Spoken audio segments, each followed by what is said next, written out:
అయోధ్య రాముడికేనా నిధులు, మేడారం అభివృద్ధికి ఇవ్వరా అంటూ కేంద్ర ప్రభుత్వంపై ఆగ్రహం వ్యక్తం చేశారు సీఎం రేవంత్ రెడ్డి. మేడారం అభివృద్ధి పనులను ప్రారంభించిన సీఎం బీజేపీ, బీఆర్ఎస్ పై ఫైర్ అయ్యారు. ఆసియాలోని అతిపెద్ద ఆదివాసీ పండుగ మేడారం జాతరకి ఏర్పాట్లు మొదలయ్యాయి. ఆలయ ఆధునీకరణ పనులకి శ్రీకారం చుట్టారు సీఎం. సమ్మక్క సారళమ్మ గద్దెలు ప్రాంగణం పునరుద్ధరణకి సంబంధించిన మాస్టర్ ప్లాన్ యానిమేషన్ విడుదల చేశారు ముఖ్యమంత్రి రేవంత్. పొంగులేటి శ్రీనివాసరెడ్డి గారికి నేను ఆదేశాలు ఇచ్చిన, నెలలో 3-4 సార్లు ప్రతి వారం ఇన్ఛార్జ్ మంత్రిగా వారు ఖచ్చితంగా ఇక్కడికి పర్యటన చేయాల్సిందే, ఈ పన్నులను పర్యవేక్షించాల్సిందే.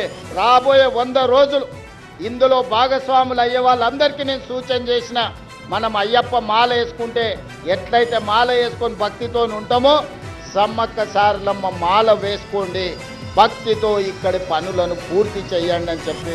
ఉత్తరాది కుంభమేళాలకే కాదు, తెలంగాణ కుంభమేళా మేడారం జాతరకు నిధులివ్వడానికి కేంద్రానికి చేతులు రావడం లేదని ఫైర్ అయ్యారు రేవంత్ రెడ్డి. కేంద్ర మంత్రులు కిషన్ రెడ్డి, బండి సంజయ్ పూనుకుని నిధులు తెప్పించాలి అన్నారు. ఈ వేదిక మీద నుంచి కేంద్ర ప్రభుత్వానికి నేను విజ్ఞప్తి చేస్తున్నా, కుంభమేళకు మీరు 1000 కోట్ల రూపాయలు ఇస్తున్నారు. మరి మా ఆదివాసీ కుంభమేళకు కేంద్ర ప్రభుత్వం 1 రూపాయి ఇవ్వడానికి కానీ, జాతీయ పండుగ గుర్తించడానికి కానీ వాళ్ళకి ఎందుకో మనసు రావడం లేదు. దయచేసి కిషన్ రెడ్డి గారు, బండి సంజయ్ గారు, ఈ ప్రాంత ప్రజల ఆశీర్వాదంతోనే మీకు ఆ హోదా వచ్చింది. నరేంద్ర మోడీ గారు ఈ దేశానికి ప్రధానమంత్రి అయినరు. ఇప్పటికైనా ఆలోచన చేయండి. అయోధ్య రాముడికే కాదు, మేడారం జాతరకి కూడా ప్రధాని నిధులివ్వాలంటూ డిమాండ్ చేశారు సీఎం రేవంత్. ఉత్తరప్రదేశ్ లో ఉన్న అయోధ్యనే దేవాలయాలు కాదు, రాచరికం మీద తిరుగుబాటు చేసి జెండా ఎగరేసిన సమ్మక్క సారలమ్మ జాతరకు జాతీయ పండుగ గుర్తింపు రావాలి.